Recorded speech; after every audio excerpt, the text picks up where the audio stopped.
Assalamu alaikum dear fellows, my name is Nushin Javed. Today my presentation topic is Maris model of the managerial enterprises, or another name of this theory is maximum balance growth theory. इस theory के मुताबिक हम किसी भी फिर्म के owner और manager की बात करते हैं, इन दोनों का मेन मकसद क्या होता है? ज़्यादा से ज़्यादा मुनाफा कमाना। The goal of the firm is the maximization of the balance rate of growth. Firm का मकसद क्या है कि बैलेंस रेट ऑफ ग्रोथ को मैक्सिमम लेवल पर बैलेंस करना। और इसकी इक्वेशन क्या बनेगी? G asterisk is equal to G D और जी d is equal to g c. और अब जी डी क्या होता है और जी स्टैरिक और g c, where g asterisk is equal to balance growth और जी d is equal to growth of demand for products of the firm. मतलब g D क्या है कि जो अशिया की या प्रोडक्ट्स की डिमांड है उसे उसकी ग्रोथ बढ़ाना, मतलब डिमांड ज़्यादा से ज़्यादा हो। जी सी क्या है? Growth of the supply of the capital, growth of the supply of the capital. In this case manager achieve maximum utility. Manager क्या अचीव करना चाहता है? मैक्सिमम यूटिलिटी को। और ऑनर अचीव मैक्सिमम यूटिलिटी। और मैनेजर क्या चाहता है कि जी डी इंक्रीज़ करे। और ऑनर का मेन मकसद क्या होता है? वो चाहता है जी सी इंक्रीज़ करे। Utility of the manager is the function of salaries, power, status and job security. अब हम कहें कि मैनेजर क्यों अपना प्रॉफिट बढ़ाना चाहता है। मतलब अगर मैनेजर को उस कंपनी से या फिर्म में अच्छी सैलरी, पावर, स्टेटस और जॉब सिक्योरिटी मिल रही है तो वो भी अपना बेस्ट देने की कोशिश करेगा, यानी जीडी को इंक्रीज़ करेगा। क्योंकि ऐसा करने से जो फिर्म है उसका प्रॉफिट बढ़ जाएगा और प्रॉफिट बढ़ने से उसे भी ये फ़ायदा होगा। उसकी सैलरी जो उसे मिल रही है वो हर महीने, तो वो अपनी सैलरी को भी नहीं खोना चाहेगा। और उसके मुताबिक जो उसकी पावर है अपनी, और एक स्टेटस, जॉब सिक्योरिटी भी है कि जीडी इंक्रीज़ होती रहेगी तो उससे मैनेजर को भी मुनाफा होगा। और जो मैनेजर का ऑब्जेक्टिव है, ओनर का ऑब्जेक्टिव क्या है कि वो भी चाहता है कि प्रॉफिट बढ़े और कैपिटल बढ़े, आउटपुट जीसी उसकी इंक्रीज़ करे। और इस तरह जीसी इंक्रीज़ होने से आउटपुट, मार्केट शेयर भी बढ़ जाएंगे और पब्लिक स्टम भी बढ़ जाएंगे। क्योंकि अगर उसके मार्केट में शेयर बहुत ज़्यादा होंगे, उसकी ज़्यादा से ज़्यादा चीज़ें बिक रही होंगी तो उसे बहुत ज़्यादा मुनाफा होगा। अब इन दोनों का मैनेजर और ओनर दोनों का मकसद क्या है? प्रॉफिट को इंक्रीज़ करना, प्रॉफिट इंक्रीज़ करना।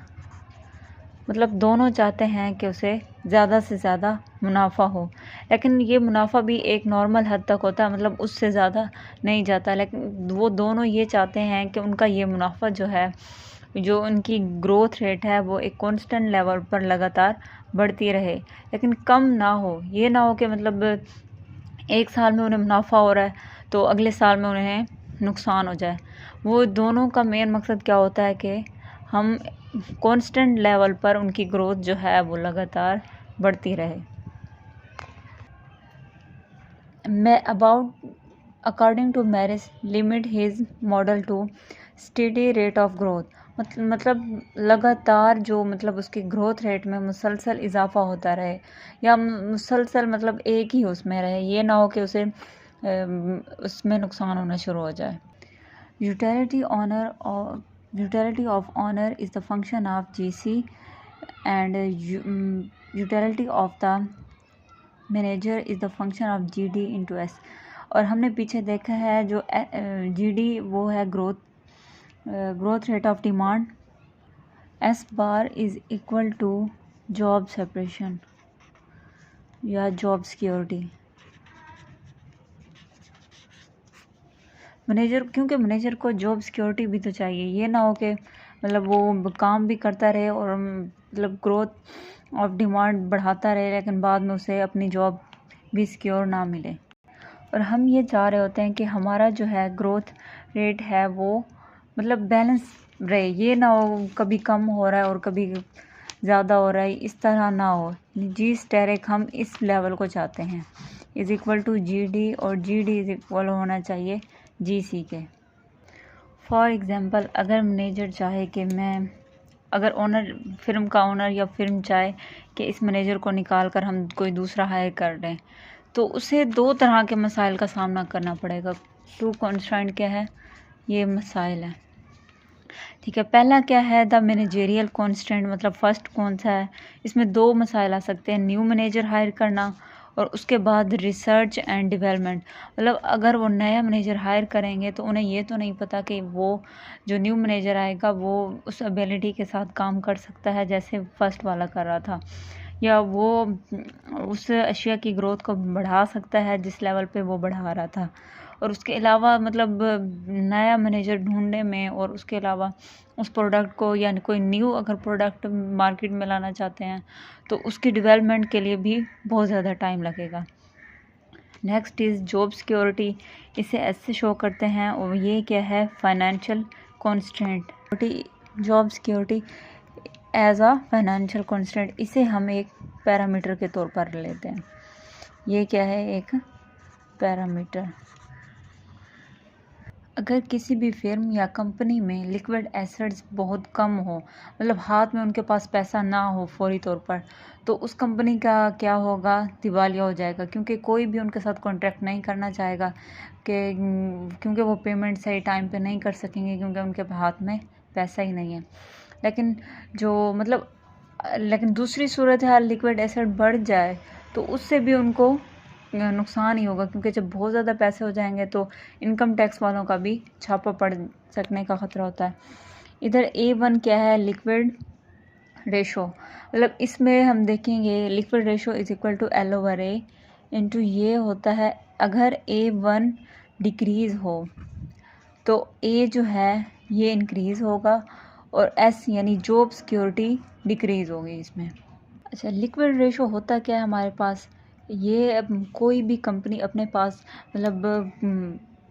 अपने पास कुछ पैसे रखती है ताकि कोई वक्त आने पर या मतलब ज़रूरत के टाइम अपन काम कर सके, यानी लिक्विड रेशो का मतलब है पैसा अपने पास रखेगी। A2 क्या है हमारे पास, डेब्ट रेशो, और इसका फार्मूला होता है डेब्ट रेशो का D/A। इसमें अगर A2 इंक्रीज़ होगा, मतलब A2 की वैल्यू बढ़ेगी, तो हमारे पास A इंक्रीज़ होगा और जॉब सिक्योरिटी डिक्रीज़ होगी।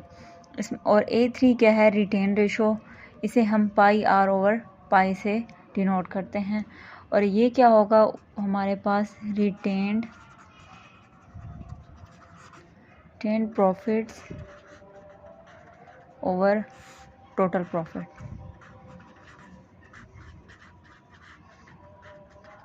इस इक्वेशन में रिटेन प्रॉफिट होगा πr रिटेन प्रॉफिट, और टोटल प्रॉफिट क्या होगा, पाई। इसमें अगर A3 इंक्रीज़ होगा तो ऑलरेडी A इंक्रीज़ हो रहा है, हमारे पास जॉब सिक्योरिटी डिक्रीज़ हो रहा है। अगर अकॉर्डिंग टू मैरिस मॉडल अगर हम ये करें कि A1 जो हमने देखा है पीछे, A2 ये, और A3 को एक्सोजीनियस मान लें, मतलब ये हम कंपनी के बाहर से हैं, एक्सोजीनियस फैक्टर मान लें, तो हमारे पास क्या होगा कि दोबारा से मैक्सिमम ग्रोथ रेट हमारे पास क्या बन जाएगा, वही GD इक्वल हो जाएगा GC के, और ये इक्वल हो जाएगा G स्टेरिक के। और हम असल मकसद मतलब जो फिल्म का है वो भी यही है, इसे हमने हर हाल में बैलेंस में रखना है। अगर मतलब इन दोनों में से किसी एक में भी इंक्रीज़ हो गया या इन दोनों में से कोई डिक्रीज़ हो रहा है, तो तब भी ये बैलेंस ग्रोथ लेवल में, मतलब ये बैलेंस में नहीं रहेगा। इसमें अब हम ये देखेंगे, film can choose size, advertisement and research and development. मतलब अगर कोई फिल्म चाह रही है कि उसमें ऐड ज़्यादा कर दे, मतलब अब अगर वो अपनी चीज़ का मतलब या कोई भी प्रोडक्ट बेचना चाह रही है तो उसके ऐड बढ़ा दे, तो हम इसकी एग्जांपल देखते हैं। इसमें प्राइस फ़र्ज़ किया वो अब इसकी प्राइस रख लेती है 100 और उसकी कॉस्ट मतलब उसकी कॉस्ट माइनस होगी वो कितनी है हमारे पास 40। ए क्या है यहाँ पे ऐड, यानी ऐड पे वो कितना पैसा खर्च करना चाह रही है 10%। और रिसर्च और डेवलपमेंट पर मतलब वो नई से नई कोई चीज़ बनाना चाह रही है तो उस पर वो कितना अपना मार्जिन रख देगी 20%। और उसका प्रॉफिट मार्जिन कितना होगा अब देखते हैं। तो ये बनेगा हमारे पास 30%। अगर मतलब वो उसकी वो अपनी एक प्रोडक्ट की प्राइस 100 रख रही है, उसकी जो कॉस्ट निकालेंगे मतलब जिस पर ख़र्चा वगैरह आया तो वो 40। और ऐड पर भी तो कुछ पैसा खर्च होगा, मतलब ये तो नहीं है कि वो ऐसे मुफ्त में ही चला रहे हो कोई ऐड, या अपनी किसी भी प्रोडक्ट को लॉन्च करने के लिए कुछ ना कुछ मतलब हर इलाके में या कहीं ना कहीं जाकर वो उसकी प्रमोशन करेंगे। न्यू से न्यू मतलब अगर वो चाहें कि हम नई कोई प्रोडक्ट मार्केट में लाना चाहते हैं उसकी रिसर्च के लिए तो उस पर ख़र्चा कितना आ रहा है हमारे पास 20। अब ए यहाँ पे शो कर रहा है एडवर्टाइजमेंट को, आर क्या है रिसर्च एंड डेवलपमेंट, और एम जो है वो उसका क्या है profit margin. According to Marris model the average cost price P is equal to C.